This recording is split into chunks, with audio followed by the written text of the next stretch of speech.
সুন্দর একটা বল মাছ নদীতে হিট হয়েছে। বলটা হিট করছেন আমাদের এক মুরব্বী। চাচার নাম কি?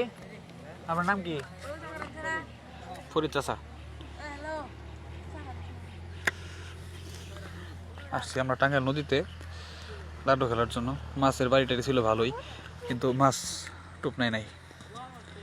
মোটামুটি 12-13টা ছিপে লাড্ডু খেলা হয়েছে, কিন্তু তারপরেও মাছ আজকে টুপ নাই। সুন্দর একটা দহ, কিছু করার নেই, না খাইলে মাছ হলে কপালে।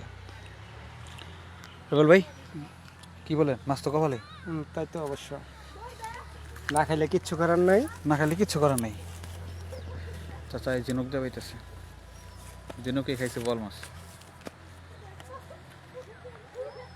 ওই যে আমাদের পয়েন্ট, আর ছোট ভাই বসে আছে।